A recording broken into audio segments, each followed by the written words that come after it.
आज जो हमने चीज़ पढ़नी है उसका नाम है मैस एंड वेट। यानी कि मैस क्या होता है और वेट क्या होता है और इन दोनों में फ़र्क क्या है। आम जिंदगी में जब हम कभी कभी बाजार जाते हैं और हमारे बड़े यानी हमारी अम्मी या हमारे अब्बू जब हमें कहते हैं कि आलू लेकर आओ, कितने लेकर आओ, कभी कभी वो कह देते हैं कि फ़र्ज़ करें मिसाल के तौर पर वो कह दें कि 5 किलो आलू लेकर आओ। अभी जो 5 किलो आलू है ये क्या है? ये मैस है या वेट है? असल में ये क्या है? ये मैस है। आम जुबान में तो हम इसको वज़न कहते हैं, लेकिन वज़न वेट को कहा जाता है। ये एक कन्फ्यूजन है जो कि आम जिंदगी में होती है। तो फिर मैस और वेट क्या है? मैस असल में कहलाता है कि एक किसी भी चीज़ के अंदर, जैसे कि ये आलू है या कोई भी चीज़ ले लें, उसके अंदर मैटर की तादाद यानी क्वांटिटी कितनी है, the quantity of matter in an object, किसके कहते हैं? मैस को। इसके बरक्स अगर हम बात करें वेट की, कि वेट क्या है।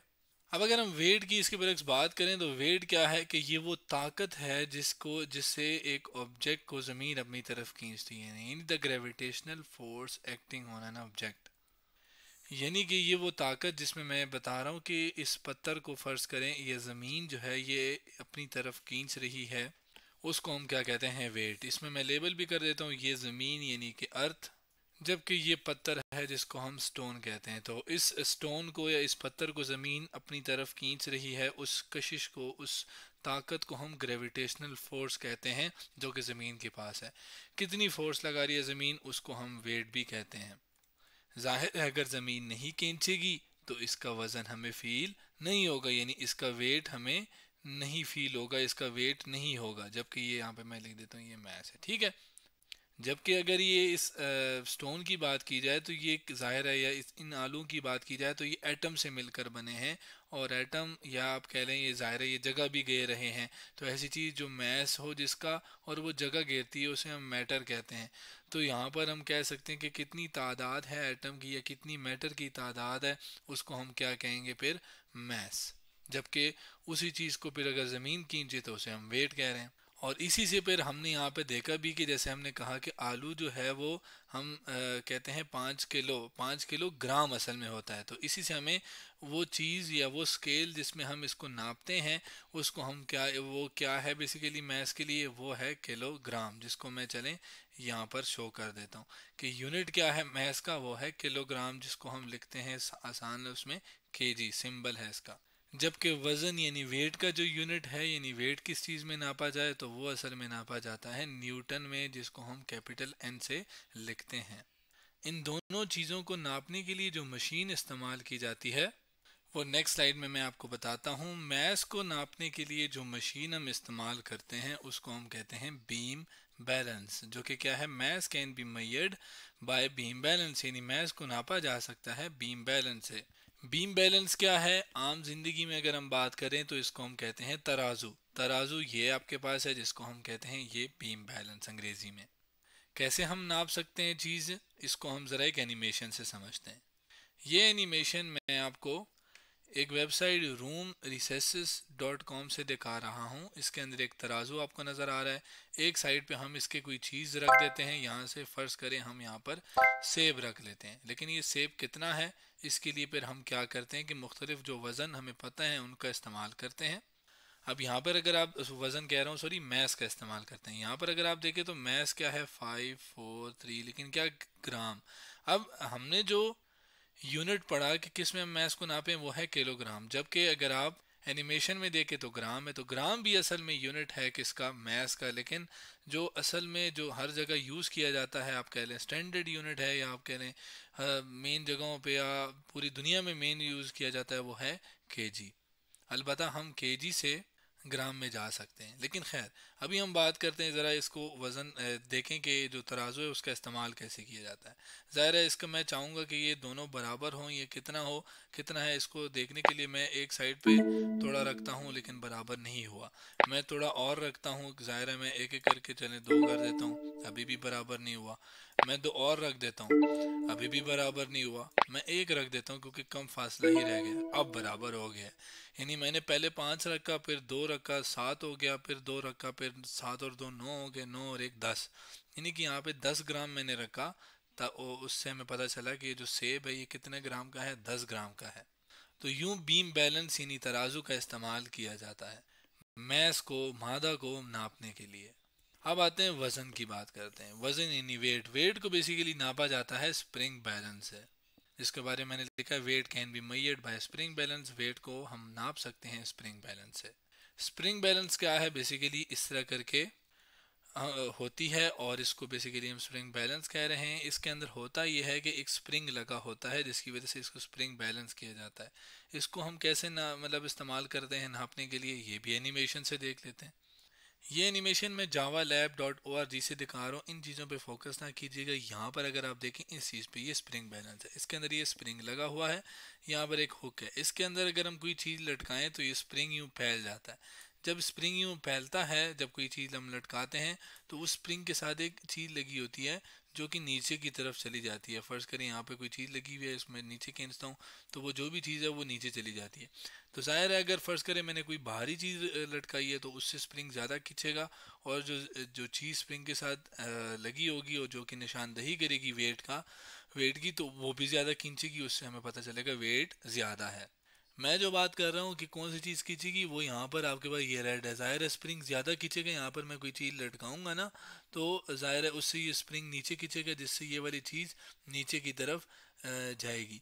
उससे जितना नीचे जाएगी उससे हमें हमें अंदाज़ा हो जाएगा, अच्छा इतना न्यूटन वज़न है, वेट है। अब अगर हम दोनों की बारी बारी बात करें कि दोनों किन किन चीज़ों पर डिपेंड करते हैं, यानी कौन सी चीज़ों पर मैस ज़्यादा या कम हो सकता है या वेट ज़्यादा या कम हो सकता है। पहले अगर हम मैस की बात करें तो मैस करता है डिपेंड मैटर के ऊपर। मतलब हम अगर इस पत्थर की बात करें और साथ ही इस पत्थर की बात करें, तो जाहिर है अगर आप इसके अंदर देखेंगे तो ये इसके अंदर ज़्यादा एटम्स हैं, ज़्यादा ज़्यादा एटम हैं, तो ये आप कहेंगे इसका मैस ज़्यादा है, इसके अंदर मैटर ज़्यादा है, ज़्यादा जगह घेरी हुई है। इसने जगह भी कम घेरी है, इसका मैटर भी कम है, एटम्स भी कम है, तो हम कहेंगे इसका मैस ज़्यादा है। जिसको मैं ऊपर एरो से बता रहा हूँ, ये ज़्यादा है, ये क्या है, ये कम है। अब हम बात करते हैं वज़न की, यानी वेट की। वेट असल में डिपेंड करता है ना सिर्फ, अगर आप देखें ये बारी है या ये, तो जाहिर है जिसका मैस ज़्यादा होगा वो वज़न भी उसका ज़्यादा होगा ना। तो इसका मतलब क्या है कि वो पहली चीज़ जिसके ऊपर वज़न यानी वेट डिपेंड करता है वो हमारे पास क्या है, मैस ऑफ द ऑब्जेक्ट, यानी कि उसका मादा कितना है। इसके ऊपर ज़ाहिर है मैस ज़्यादा होगा तो वज़न भी ज़्यादा होगा। मैं बीच में ना एक लाइन भी खींच देता हूँ ताकि फ़र्क वैसे ही कर सकें हम। अच्छा, मैस तो डिपेंड हो गया, ज़ाहिर है जैसे मैंने बताया कि ज़्यादा मैस है तो ज़्यादा वज़न है, में उठाने में मसला होगा, ज़्यादा उतनी भारी फील होगी। और इसको बार बार मैस लिखने की बजाय हम क्या करेंगे कि इसकी जगह सिर्फ एम लिखा करेंगे, ठीक है। दूसरी चीज़ जिसके ऊपर वेट यानी वज़न डिपेंड करता है वो है एक्सेलरेशन ड्यू टू ग्रेविटी। अब ये क्या चीज़ है? ग्रेविटी हम किसे कहते हैं? वो कशिश जो ज़मीन के पास या किसी मैस के पास होती है। जैसे ज़मीन के पास एक कशिश है ना कि वो इस पत्थर को अपनी तरफ खींच रहा है, इसको हम ग्रेविटी कह रहे हैं, ठीक है। उस ग्रेविटी की वजह से, उस कशिश की वजह से एक्सेलरेशन का पैदा होना। अब एक्सेलरेशन क्या है? एक ख़ास सिमत में रफ्तार का तब्दील होना, यानी चेंज इन स्पीड, यानी तब्दीली स्पीड के अंदर, रफ्तार के अंदर एक ख़ास डायरेक्शन में, यानी ख़ास सिमत में। क्या है स्पीड का मतलब? क्या होता है कि कितना फासला कितनी देर में तय हुआ, यानी अगर कोई चीज़ यहाँ से यहाँ जा रही है तो कितना फासला कितनी देर में तय करी, उसे हम स्पीड कहते हैं। और ज़ाहिर है किस डायरेक्शन में, किस सिमत में तय करी है, इधर कर रही है, उधर कर रही है, यूँ घूम के जा रही है, तो उसको हम क्या कह रहे हैं कि वो तब्दीली जो आ रही है उसको एक्सेलरेशन कह रहे हैं। अब जाहिर है कि फ़र्ज़ करिए आपके पास ज़मीन है, और ज़ाहिर है ज़मीन की सतह जो कि ये है, और इसके चले मैं यही कह देता हूँ, और इससे ऊपर मैं एक पत्थर को रखता हूँ। तो पत्थर जब मैं छोड़ता हूँ तो ये पत्थर नीचे की तरफ गिरता है। शुरू में जब यहाँ पर था तो उसकी रफ्तार स्पीड ज़ीरो थी, लेकिन नहीं थी, लेकिन जो ही मैंने छोड़ा तो वो नीचे की तरफ, ज़मीन की तरफ बहुत तेज़ी की तरफ से जाता है, बहुत तेज़ी से जाता है। तो ये क्या है कि उससे उसकी रफ्तार तब्दील हो रही है। तो रफ्तार तब्दील यानी एक्सेलरेशन तब्दील हो रही है, और सतह के ऊपर यानी सरफेस के ऊपर जो एक्सेलरेशन या आप कह लें एक्सेलरेशन ड्यू टू ग्रेविटी आती है, उसकी वैल्यू कितनी है? वो है 9.8 मीटर पर सेकंड स्क्वायर। जैसे किलोग्राम यूनिट था मैस का, इसी तरह एक्सेलरेशन ड्यू टू ग्रेविटी का यूनिट मीटर पर सेकंड स्क्वायर है। अब हमारे पास दो चीज़ें हैं जिसके ऊपर वज़न डिपेंड कर रहा है, एक मैस और एक वेट। अगर हम इन दोनों को मिला लें तो हम ज़ाहिर है क्या करेंगे, अब जी जो है वो इस्तेमाल करते हैं एक्सेलरेशन ड्यू टू ग्रेविटी के लिए। तो मैं एक काम करता हूँ, इसको ना थोड़ा सा यहाँ पे शिफ्ट कर लेता हूँ ताकि मैं अपनी जो मेन चीज़ है वो लिख सकूँ। अब क्या है कि एक चीज़ है मैस जो कि एम है, दूसरी चीज़ है जी। अब मैं दोनों को प्लस भी कर सकता हूँ, माइनस भी, डिवाइड भी। असल में इसको करते हैं मल्टीप्लाई। मल्टीप्लाई यानी दोनों को ज़रब दे रहे हैं, ठीक है। अब हम प्लस भी तो कर सकते थे, अगर हम प्लस क्यों नहीं कर रहे? अब देखें, मैथ्स बढ़ाने से आपके पास वज़न भी बढ़ रहा है, जी बढ़ाने से भी वज़न बढ़ रहा है। ज़्यादा ज़ोर से खींचेगा ज़मीन तो ज़्यादा नीचे तेज़ी के साथ आएगा। तो असल में हम माइनस तो नहीं कर सकते, माइनस से तो उल्टा हो जाएगा कम होना। डिवीजन से भी क्या होगा कि चीज़ कम हो रही है, हालांकि चीज़ बढ़ाने से वेट भी तो बढ़ रहा है। लेकिन हमने मल्टीप्लाई ही क्यों चुना, प्लस क्यों नहीं चुना? देखें, अगर एक चीज़ का मैस है लेकिन उसे ज़मीन नहीं खींच रही, उसकी ज़मीन नीचे खींच नहीं रही, तो हमें वज़न तो फील नहीं होगा, वज़न तो नहीं लगेगा। लेकिन फिर भी अगर हम प्लस डालेंगे तो मैस की वैल्यू आएगी जिससे वेट ज़ीरो नहीं होगा, वेट ख़त्म नहीं होगा। तो उस चीज़ को ख़त्म करने के लिए हम क्या करते हैं? मल्टीप्लाई करते हैं, ताकि अगर एक चीज़ भी ख़त्म हो, यानी जी भी ख़त्म हो, तो ओवरऑल वज़न भी ख़त्म हो जाए, ज़ीरो हो जाए। तो ये चीज़, और साथ मैंने जो बात बोली कि जब हम मैथ्स पढ़ाते हैं, यानी मैथ्स बढ़ेगा, मादा बढ़ेगा, तो उससे वेट भी बढ़ेगा, ये हम बात कर चुके हैं। ज़ाहिर है भारी पत्थर उठाने, बड़ा पत्थर होगा तो उसको उठाने के लिए ज़ोर भी ज़्यादा लगाना पड़ेगा, यानी वो हमें भारी लगेगा, यानी उसका वेट ज़्यादा होगा। जबकि ज़ाहिर है जी की वैल्यू ज़्यादा ज़ोर से ज़मीन खींचेगी तो जी की वैल्यू बढ़ेगी, यानी रफ्तार ज़्यादा तब्दील होगी, और उससे हमें ज़्यादा ज़ोर लगाना पड़ेगा उसको उठाने के लिए, यानी हमें ज़्यादा भारी लगेगा, यानी weight will be increase by increasing value of G. G की वैल्यू बढ़ाएंगे, वेट भी बढ़ेगा। अब देखें, अगर मैं जी की वैल्यू हो ही ना, मतलब ज़मीन इसे खींची ही ना, तब भी तो जैसे मैंने बताया वेट नहीं होगा ना। लेकिन अगर एक पत्थर है और उसको ज़मीन बेशक नहीं खींच रही, लेकिन पत्थर ये चीज़ तो मौजूद है, यानी मैस तो है, लेकिन वेट नहीं है, वेट ज़ीरो है। इससे हम एक बात अखज़ कर सकते हैं, क्या? कि मैस अगर है तो वो ज़ीरो नहीं हो सकता, जबकि वज़न है वो ज़ीरो हो सकता है। Can not be zero mass, जबकि वेट जो है वो कैन बी ज़ीरो। तो आज हमने क्या किया? मैस एंड वेट के बारे में पढ़ा।